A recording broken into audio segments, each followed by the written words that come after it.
Alhamdulillahirrabbilalamin. Assalamualaikum warahmatullahi wabarakatuh. Semoga kita tetap menjaga semangat kita, menjaga kesabaran kita dalam menuntut ilmu. Karena menurut Ali bin Abi Thalib, carilah ilmu dan harta supaya kamu bisa memimpin ilmu. Carilah ilmu dan harta supaya kamu bisa memimpin. Ilmu akan mudah kamu memimpin orang-orang di atas, sementara harta akan mudah kamu memimpin orang-orang yang di bawah atau masyarakat umum.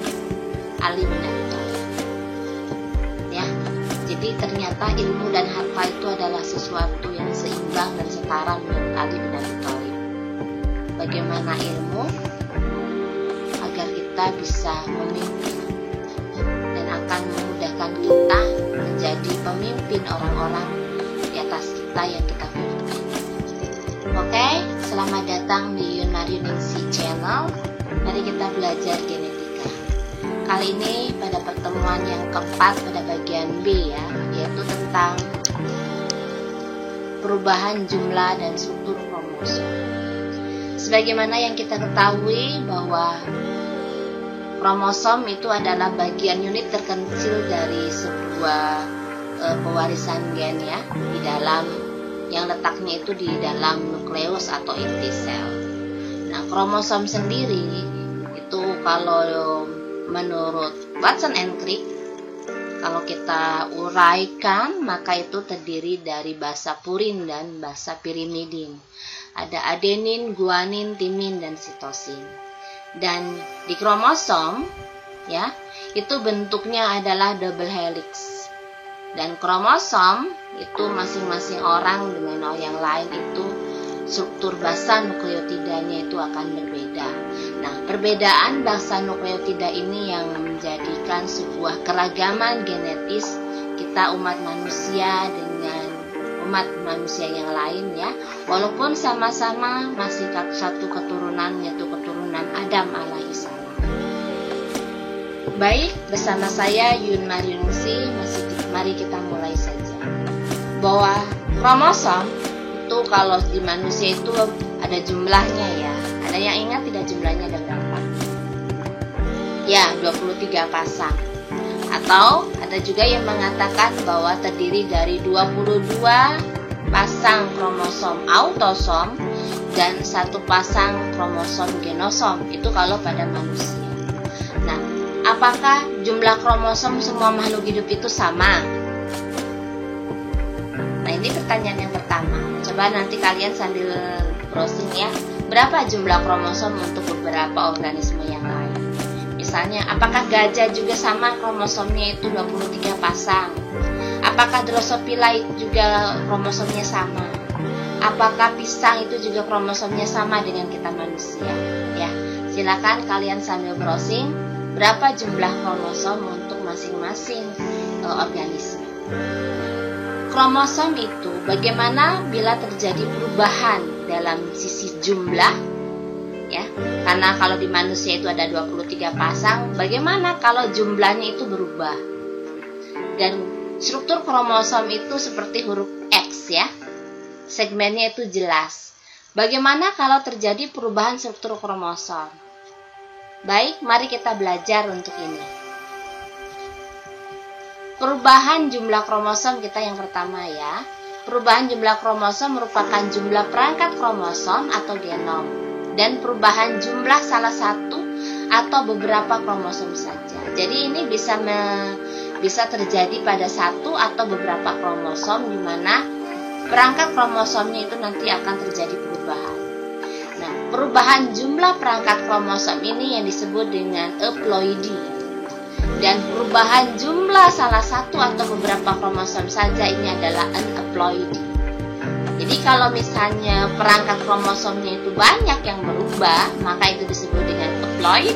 Dan bila yang berubah itu hanya sebagian saja, maka disebut dengan aneuploid.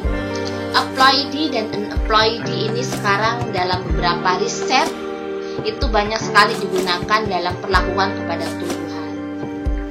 Silakan kalian sambil browsing apa itu haploidy, apa itu aneuploidy, dan bagaimana penerapannya dalam riset-riset untuk tumbuhan dan hewan. Ya, ini banyak sekali terjadi pada tumbuhan. Nanti kita bisa saling diskusi masing-masing satu orang. Tolong ya, dengarkan. Nanti masing-masing satu orang itu memberikan contoh berasal dari artikel apa itu yang riset tentang haploidy dan riset tentang aneuploidy. Jadi nanti tinggal pilih. Untuk yang absen genap, yang absen ganjil itu nanti haploidy, dan yang absen genap itu nanti tentang aneuploidy. Ini akan mengakibatkan aberasi kromosom. Jadi perubahan jumlah kromosom itu ada polyploidy, ya, polyploidy dan aneuploidy.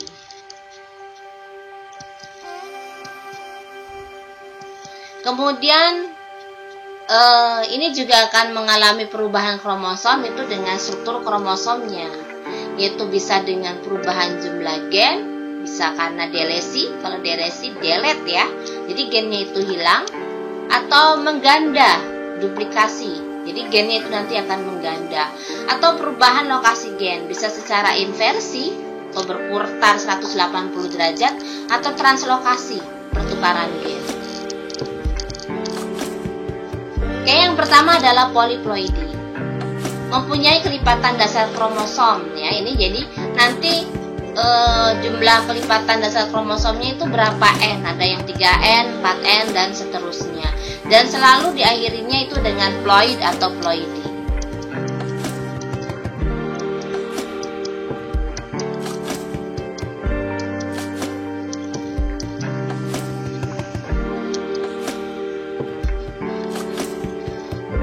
Oke, ini adalah gambaran tentang polyploid ya. Ini haploid. Nah, ini kalau yang 2N, 2 set, itu adalah diploid. Ini 3 set ya, untuk masing-masing itu terdiri dari 3, maka ini adalah triploid. Nah, ini kromosomnya ada 4, ini yang disebut dengan 4N. Polyploid itu monopoli atau haploidnya, monoploid atau haploidnya itu jarang terjadi pada hewan, jadi akan lebih banyak pada manusia, kecuali lebah jantan itu pasti haploid karena berasal dari telur yang tidak dibuahi. Jadi betinanya itu diploid, nah pejantannya itu adalah haploid. Nah, ini polyploid itu nanti akan lebih banyak dijumpai pada tanaman. Biasanya digunakan untuk pergantian atau perkembangbiakan yang meningkatkan munculnya sifat haploid. Ya, nanti silakan kalian mencari artikel-artikel yang terkait ya tentang polyploid dan risetnya ya. Misalnya karena pengaruh ini maka menjadi apa gitu. Riset tentang polyploid. Ini untuk yang karena ini ploidy, maka ini adalah untuk absen yang ganjil. Ini contoh haploid pada tanaman. Kadang-kadang gamet tidak dibuahi ini dapat berkembang menjadi tanaman dewasa. Walaupun kecil, viabilitasnya rendah, kemudian dia steril. Ya, jadi ini peruntukannya memang untuk banyak sekali pada tanaman. Polyploid ini dapat memperbaiki viabilitas tanaman. Tanamannya lebih besar, menghasilkan bunga lebih besar, lebih banyak biji, lebih keras, dan lain-lain.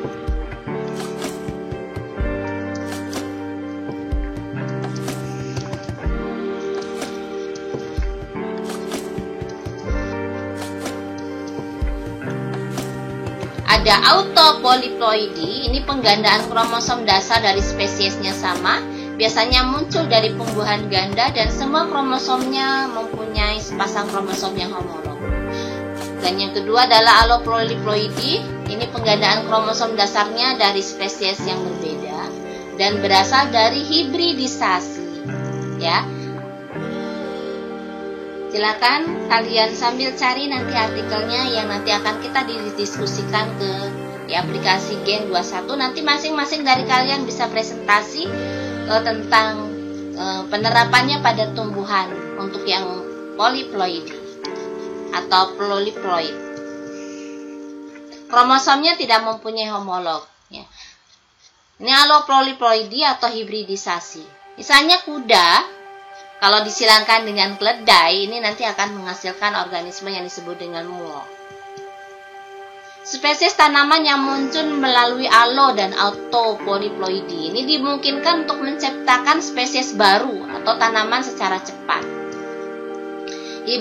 Hibridisasi atau alopoliploidi ini diikuti dengan autopoliploid, tanaman dengan susunan kromosom yang keseluruhannya berasal dari tetua yang berbeda. Biasanya fertil, di mana masing-masing kromosom mempunyai pasangannya sendiri. Ini akan menjadi spesies baru. Bagaimana segregasi pada poliploidi? Kecepatan. Kelebihan kromosom pada poliploid ini mempengaruhi nisbah genotip dan fenotip keturunannya. Ya, biasanya kan ini nisbahnya karena dia triploid, A besar, A kecil, A kecil, maka nisbah gametnya ini ada ya disebutkan di sini. Kemudian bagaimana segregasi pada autotetraploid? Tetraploid berarti A besar, A besar, A kecil, A kecil.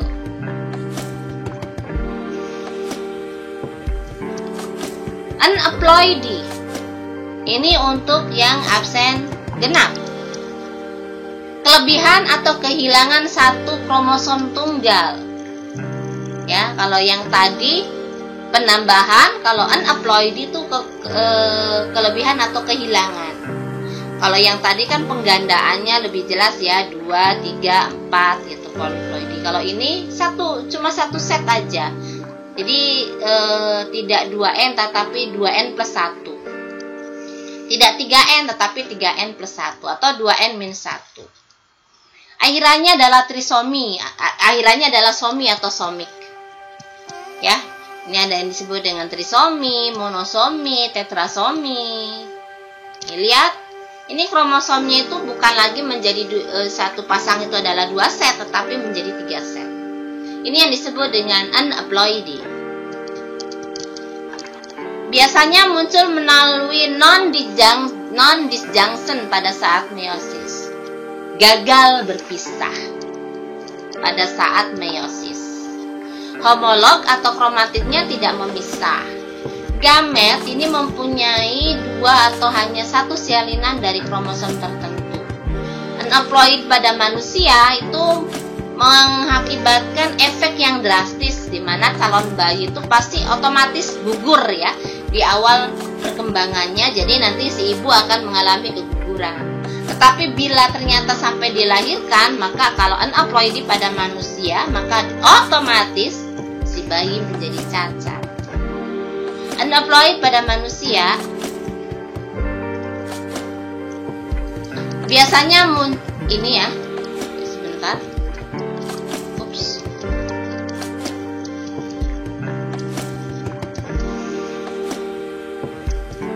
Aneuploid pada manusia ini kebanyakan aneuploid pada manusia itu mengakibatkan efek bayi akan guguran. Tetapi beberapa dapat hidup sampai dilahirkan ya walaupun nanti cacat. Misalnya ini trisomi pada kromosom 21 yang disebut dengan Down syndrome. Jumlah kromosomnya adalah 47 ya. Karena pada kromosom 21 bukan sepasang kromosom tetapi ada 3 kromosom di situ, maka di sini jumlah kromosomnya bukan 46 tetapi ada 47 karena ada penambahan 1 kromosom di kromosom nomor 21.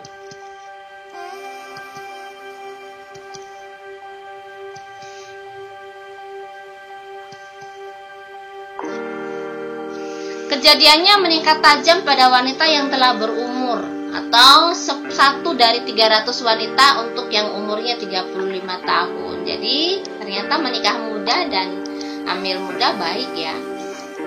Ya, kalau udah 35 tahun usahakan deh jangan sampai hamil lagi ya.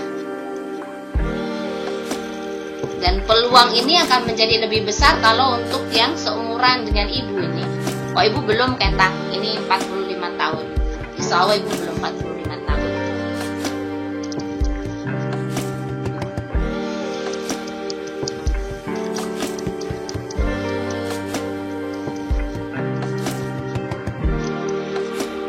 Trisomi pada kromosom nomor 18 ini yang disebut dengan Edwards syndrome. Jumlah kromosomnya dalam 47 karena terjadi penambahan satu kromosom pada kromosom nomor 18. Sindrom Klinefelter ini terjadi pada penambahan kromosom X pada kromosom ke-23 ya. Atau Jacob syndrome ini terjadi penambahan kromosom Y pada kromosom nomor 23 ini pada laki-laki. Jadi jenis kelaminnya apa yang Klinefelter syndrome dan Jacob syndrome? Sebanyak apapun kromosom X, kalau dia memiliki kromosom Y maka dia adalah laki-laki. Maka ini adalah laki-laki, yang ini juga adalah laki-laki. Nah ini 45. Jumlah kromosomnya bukan 46 tetapi 45 XO. Turner syndrome. Jenis kelaminnya apa? Nah, ini biasanya ya semoga tidak ya. Ini pasti mandul dan tidak jelas ini jenis kelaminnya apa karena X0. Oke, suatu pengetahuan ilmu walaupun menurut kalian tidak bermanfaat, sesungguhnya itu tidak akan membahayakan. Tetapi mana ada pengetahuan yang tidak bermanfaat. Semangat calon guru. Selanjutnya adalah perubahan struktur kromosom. Karena kromosom itu adalah bentuknya seperti huruf X ya. Bagaimana nih kalau ternyata kromosomnya itu berubah atau strukturnya itu nanti berubah? Ini terjadi karena perubahan jumlah gen, karena delesi, duplikasi, atau karena perubahan lokasi gen, inversi, translokasi, dan transposisi. Oke, sambil kita bermain-main ya. Kalian masih menyimpan malam kan? Yang tadi habis berangkai. Sekarang kita juga akan coba-coba bermain dengan delesi, duplikasi, inversi, translokasi, dan transposisi. Delesi. Kalau delesi itu tadi adalah pengurangan. Oh, sebelum sampai ke delesi, Ibu akan balik lagi di sini. Ini nanti ikutin absen juga ya. Ikutin absen. Ini adalah absen yang kelipatan 1, ini kelipatan 2, ini kelipatan 3, kelipatan 4, dan kelipatan 5. Kelipatan 1 berarti 1, 6, 11 ya. Ini kelipatan 2 berarti 2, 7 gitu ya. Pokoknya setelah 5 maka nanti akan balik lagi. Apa yang akan kalian lakukan? Ini kalian nanti akan memaparkan beberapa contoh perubahan struktur kromosom juga berdasarkan dari riset-riset yang terjadi ya. Jadi ini nanti akan banyak sekali. Apa sih yang terjadi pada delesi, duplikasi, inversi, dan translokasi setelah transposisi? Sambil kalian mencari jurnalnya ya. Mencari jurnalnya. Bukan jurnal sebetulnya tepatnya. Artikel yang berasal dari jurnal bereputasi. Kalian bisa kasih paparkan contohnya seperti apa menurut artikel itu. Kemudian kalian diskusikan, kalian paparkan, kalian presentasikan di Gen 21 CS. Delesi. Kehilangan satu bagian atau biasanya kecil dari sebuah kromosom. Ini ada kromosom dengan segmen A, B, C, D, E, F. Maka di sini akan terjadi pengurangan di bagian apa? A, B, D, E, F. Berarti di sini yang berkurang adalah C. Bisa dipahami ya? A, B, C, D, E, F menjadi A, B, D, E, F, G. Berarti di sini terjadi kehilangan segmen C. Delesi juga bisa karena patahan kromosom secara spontan. Ini kromosom itu memang mudah patah, biasanya karena radiasi, sinar UV, bisa juga karena virus. Ini dapat meningkatkan pematahan pada kromosom. Nih, ya. Ini delesi. Kalau tadi delesi, kalau sekarang adalah duplikasi. Udah hilang tuh yang C-nya ya. Misalnya yang ini nih, A, B, C, D, E, F, G menjadi A, B, E, F, G. Berarti di sini apa yang hilang? Oh, ini sama ya. Nih, ini delesi dari A, B, C, D, E, F, G. Di sini A, B, C, D, E, G. Berarti yang hilang adalah, yang hilangnya apa? Ya, F. Di sini yang hilangnya adalah F. Nah, kalau terjadi proses duplikasi di sini, misalnya kromosom yang di segmen F-nya itu menduplikat, maka akan menjadi A, B, C, D, E, F, F, G. A, B, C, D, E, F, F, G. Lihat, untuk yang delesi itu ada hilang sebagian segmen, sementara kalau duplikasi ada sebagian itu yang menduplikat. Jadi ada penggandaan di salah satu segmennya. Nih, delesi itu dapat muncul melalui pindah silang yang tidak sama. Jadi delesi, gen yang banyak kemungkinan besarnya itu akan mati. Delesi lebih sedikit dan dapat tetap hidup. Misalnya E. coli, ini delesi sampai 1% dijumpai pada sel hidup. Dan Drosophila melanogaster itu delesinya sampai 0,1% dapat teramati. Ini duplikasi A, B, D, E, F, G. Maka akan menjadi, misalnya ini yang F ya. Yang F itu akan terduplikat, maka menjadi A, B, C, D, E, F, F, G. Pengaruh duplikat pada fenotip itu adalah beberapa duplikasi mempunyai pengaruh langsung pada fenotip, di mana ini kalau pada Drosophila sebagai alel dominannya tidak lengkap. Misalnya B besar ukuran matanya berkurang.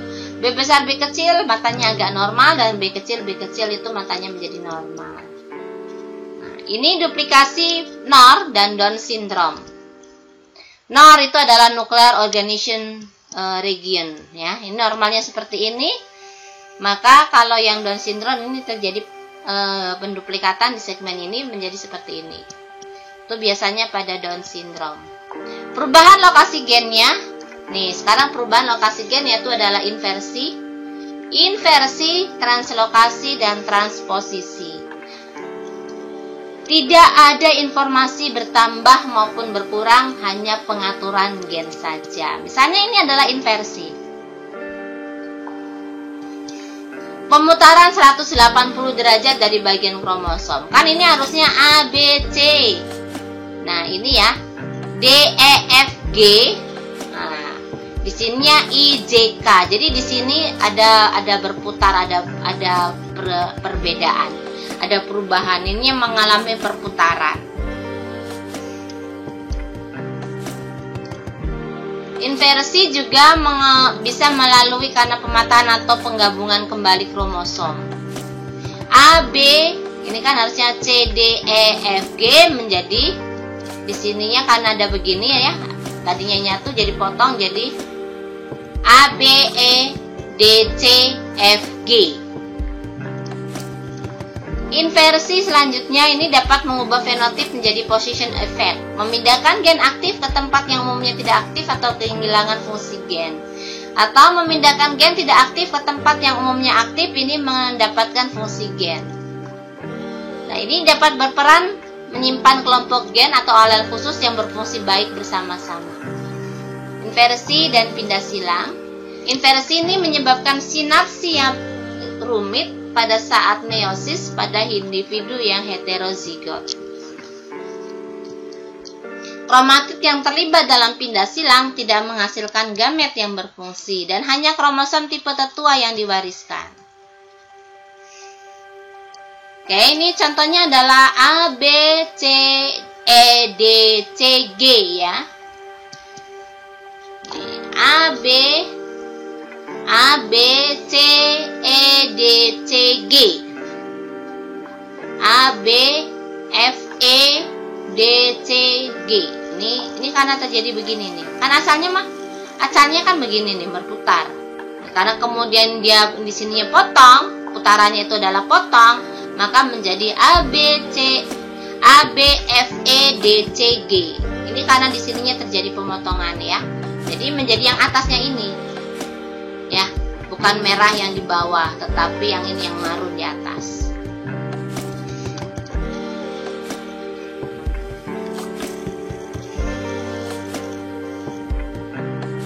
Ini juga sama ya. Inversi atau pindah silang ini hanya kromosom tipe tetua yang diwariskan. Rekombinasi ini menghasilkan duplikasi dan delesi yang banyak pada kromosom, di mana gamet tidak berfungsi, zigotnya tidak dapat hidup. Selanjutnya adalah translokasi. Translokasi itu berputar, ya, jadi kayak pertukaran tempat. Biasa kan kalian kalau duduk di kelas tukeran tempat dong duduknya gitu, karena kita satu kelompok gitu ya. Nah ini juga sama, pertukaran bagian antar kromosom yang non homolog. Ini kan tadinya harusnya A, B, C, D, E, F ya. Ini karena terjadi gagal berpisah ya. Ini LMNOP kan. Nah, karena ini saling nempel, maka ininya jadi seperti ini. A, B, C, O, N, M, L. Nah, yang ininya F, E, D, P, O. Seperti itu. Kalau kata emak di tukang ojek pengkolan, seperti itu. Ya. Nih. Jadi yang merah ini tadinya kan sama yang merah, yang biru ya tadinya sama yang biru, kemudian terjadi pertukaran. Bisa dipahami ya. Translokasi ini juga bisa seperti ini ya, A, B, C, O, N, M, L. Ini I, P, D, E, F. Ini harusnya kan dari A, B, C, D, E, F, ini Q, P, O, N, M, L. Ini terjadi pertukaran seperti ini. Harap diingat masih ada 2 kromosom normal dalam sel. Ini translokasinya pada kromosom yang heterozigot. Ini untuk translokasi ini akan menyebabkan semi-sterilitas, terjadi kerumitan sinapsis dan segresi, dapat menyebabkan perubahan fenotip, di mana di sini ada position effect, kanker pada manusia dan translokasi. Translokasi dan fertilitas. Ini A, B, C. Ini kan karena terjadi perubahan begini. Aturannya kan yang normalnya seperti ini ya. A, B, C, D, E, F. Ini L, M, N, O, P, Q.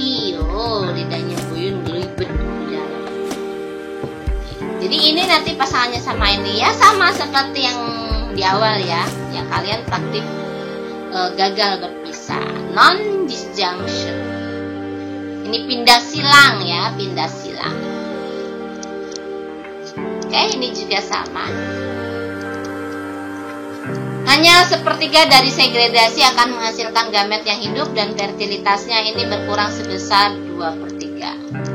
Untuk yang transposisi ini perpindahan bagian kecil kromosom X, kenapa jadi klik, ke daerah baru pada kromosomnya sama, kemudian ke kromosom yang homolog, dan pertama diamati itu pada tahun 1940 ini oleh Barbara McClintock. Perpindahan menyebabkan pematahan kromosom atau menghambat gen yang di dekatnya. Aslinya transposisi itu seperti ini, kemudian menjadi kromosomnya sama nih. Ini ada di sebelah sini, ada di bawah, ya. Non homolog untuk spesies yang berbedanya akan seperti ini. Oke, selamat berbahagia. Orang yang berbahagia itu adalah orang yang dapat menjadi tuan bagi dirinya sendiri, menjadi pemimpin bagi dirinya sendiri, menjadi pemandu untuk nafsunya, dan menjadi kapten untuk bahtera hidupnya. Siap, kalian semua adalah kapten, dan kalian semua adalah orang-orang yang paling berbahagia. See you next, bye-bye, bersama Yun Maryunisi.